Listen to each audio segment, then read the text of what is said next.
Welcome back to Ark, to another Ark update. Today we have some amazing fearsome beasts for you. So in the past couple days, there's been a bunch of things introduced in terms of what's going to be coming into the game that is really awesome. Now it's obviously no telling when these things will be coming into game. I don't even know how they decide that, but essentially there's a bunch of new awesome stuff that they just introduced, and I'm really excited to kind of dig into that today and cover some of those things with you. So this is the Allosaurus. This is an alpha predator, if there ever was one, because it's a pack hunter. We love our pack animals. Smaller but faster than Tyrannosaurus, larger but slower than the Carnotaurus.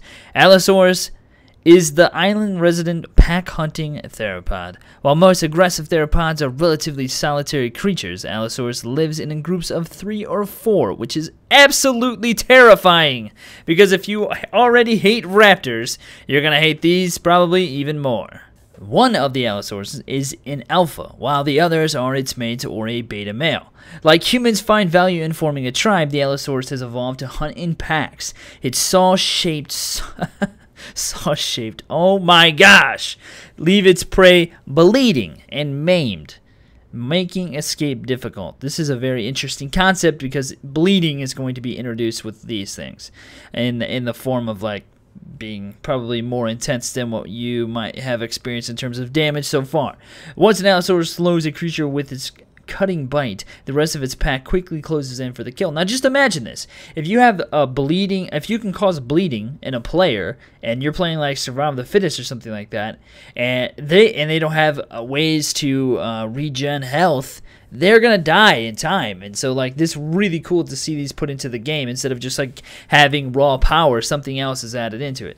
Not everyone thinks a tamed Allosaurus is ideal. Those who value speed generally tame a Carnotaurus because they are pretty fast, while those who value raw stopping power tame Tyrannosaurs. However, riders of Allosaurus tend to value the utility of its alpha pack status, which along with its bleeding-inducing attacks and relative mobility can effectively turn the tide of a combined arms battle. So I'm so excited for this thing. It's going to change the way the game plays dramatically, in my opinion, and you're going to be even more cautious than you were already.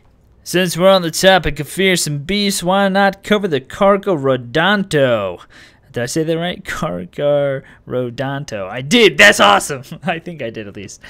So the CARCHARODONTO, I'm just gonna call it Donto, is a beast in and of itself because it's larger than the Tyrannosaurus, but it's smaller than the Giganotosaurus. I said that wrong in my other video. And it has a bite strength that can rival the two, but cannot withstand as much of a beating as they can. So it's not that great in terms of like, you know, overall being able to take overall damage, but it can deal a ton of damage in like maybe one blow more than what you might find with one of the others.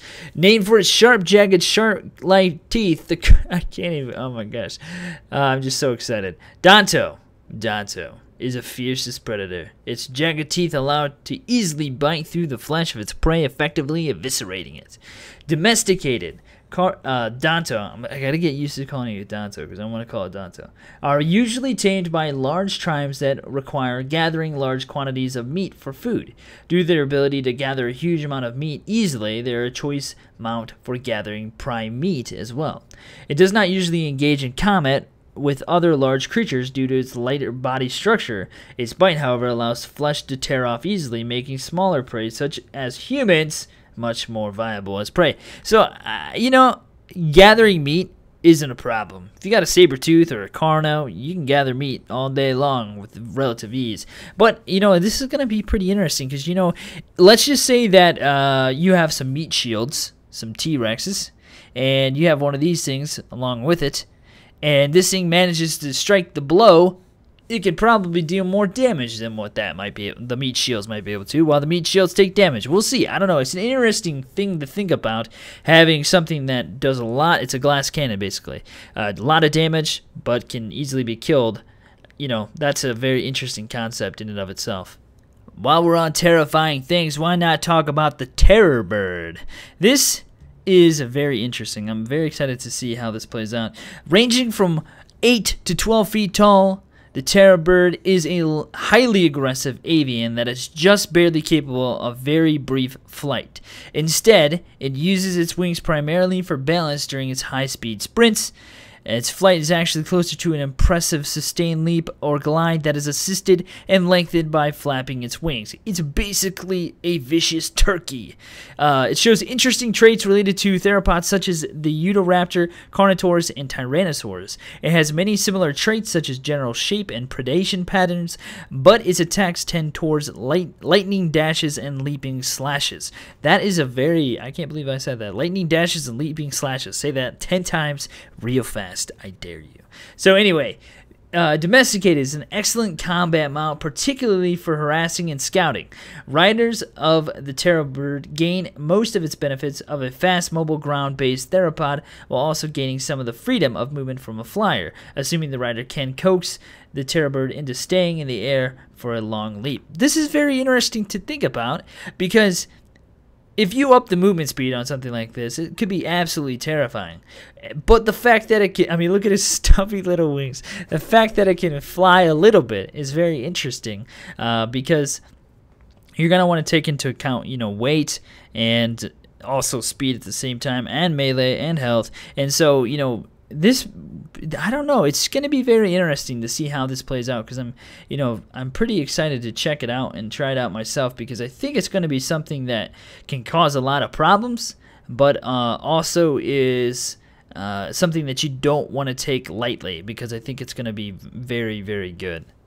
And last but not least on the list today is Desmus. Look at this big old Megaloceros. I believe it's probably how you say that. Megaloceros. Big old moose. I mean, it looks like a moose, right? It looks pretty big though. Same size as a moose.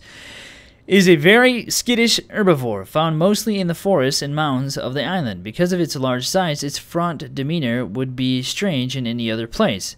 But this giant moose knows how fierce the predators of the island are, and knows that it is safer to flee from them than to risk its life in a fight. The horns of the big old moose, Megaloceros, are very large and make for an excellent source of keratin. This, of course, makes it a valuable resource. Unfortunately, hunting it is not easy because of their quick speed and ability to bound over most obstacles. That is very important.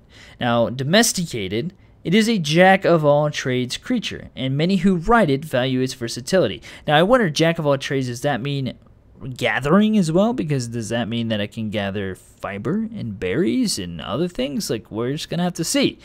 It is decently powerful, and its resilience, speed, and ability to jump often come in handy. Finally, its charging horn attack tends to cause targets to bleed. Here's another bleed thing. Decreasing their health, stamina, and speed until healed. Very, very interesting. It doesn't sound too bad, and it sounds like it can actually hold its own in a fight, maybe for at least a little bit, and it can definitely cause some issues. Now, I wonder what the bleed is like to other dinos and not just humans. Anyway, guys, thank you for tuning in. This has been an Ark update covering some of the things that have been recently talked about and posted in the forums. If you guys are wondering where these things are, check out the forum discussions. They always do like these introducing whatevers every so often, and there's some really exciting things that they're posting. Hopefully I didn't miss anything recently. I don't think I did, but you never know, I might have. If I did, make sure to link it in the comment section below, and then I can maybe include it below as well. Thank you guys for watching. Hopefully you enjoyed that. If you did, click the thumbs up button below, and if you're new to the channel, feel free to click on that subscribe button, and I would be very appreciative of that. Thank you so much for watching, guys. I'll see you next time.